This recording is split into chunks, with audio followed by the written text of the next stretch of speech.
আসসালামু আলাইকুম বন্ধুরা, সবাই কেমন আছো? আজকে তোমাদের মাঝে দেশি মুরগির ঝোল রেসিপি নিয়ে হাজির হয়েছি।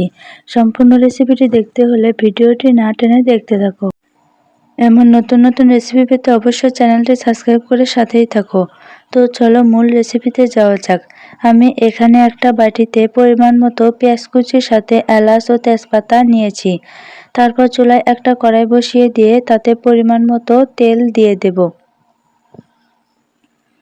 তারপর ওই তেলে আগে থেকে বাটিতে রাখা পেঁয়াজ কুচির সাথে এলাচ, তেজপাতা ও দারচিনি সেগুলো দিয়ে দেব। তারপর নেড়ে চেড়ে পেঁয়াজটাকে ভালো করে কিছুক্ষণ ভেজে নেব। পেঁয়াজটা ভালো করে ভেজে নেওয়ার পর তাতে আদা রসুন বাটা দিয়ে ভালো করে নেড়ে চেড়ে আরেকটু ভেজে নেব। একটু সময় ভেজে নেওয়ার পর তাতে গুঁড়া মশলাগুলো দিয়ে দেব। মরিচের গুঁড়া, হলুদের গুঁড়া, জিরা গুঁড়া, ধনিয়া গুঁড়া এবং সাথে স্বাদমতো লবণ। সবগুলো উপকরণ দিয়ে তাতে পরিমাণ মতো পানি দিয়ে দেব। তারপর নেড়ে চেড়ে মশলাটা ভালো করে কষিয়ে নেব।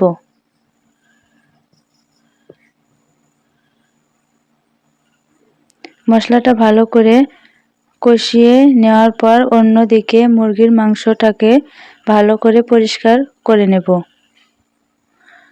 তারপর মশলাটা ভালো করে কষানো হয়ে গেলে তাতে পরিষ্কার করে রাখা মুরগির মাংসটা দিয়ে দেব। তারপর নেড়ে চেড়ে সবগুলো উপকরণকে ভালো করে মিশিয়ে একটা ঢাকনা দিয়ে মাংসটাকে ভালো করে কষিয়ে নেব। এমন নতুন নতুন রেসিপি পেতে অবশ্যই চ্যানেলটি সাবস্ক্রাইব করে সাথেই থাকুন। অন্যদিকে আলুগুলোকে আগে থেকে সিদ্ধ করে খোসা ছাড়িয়ে নেব এবং মাঝখান দিয়ে ভেঙে একটু ছোট সাইজের করে নেব। তারপর মাংসটা ভালো করে কষানো হয়ে গেলে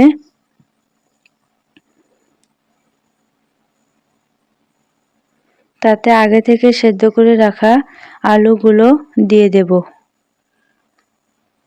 তারপর নেড়ে চেড়ে আরও কিছুক্ষণ আলু সহ মাংসটা ভালো করে কষিয়ে নেব।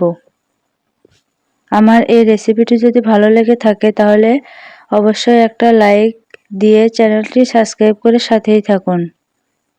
আরও কিছুক্ষণ মাংসটা কষিয়ে নেওয়ার পর তাতে পরিমাণ মতো গরম পানি ঝোল দিয়ে দেব। তারপর নেড়ে চেড়ে একটা ঢাকনা দিয়ে ঢেকে কিছুক্ষণ রান্না করে ঝোলটা কমিয়ে চুলা থেকে নামিয়ে নেব। আজকে এ পর্যন্তই। আগামীকাল নতুন আরেকটি রেসিপি দেখার আমন্ত্রণ রইল। সে পর্যন্ত ভালো থাকবেন, সুস্থ থাকবেন। আর এমন নতুন নতুন রেসিপি পেতে অবশ্যই চ্যানেলটি সাবস্ক্রাইব করে সাথেই থাকবেন। ভিডিওটি দেখার জন্য ধন্যবাদ।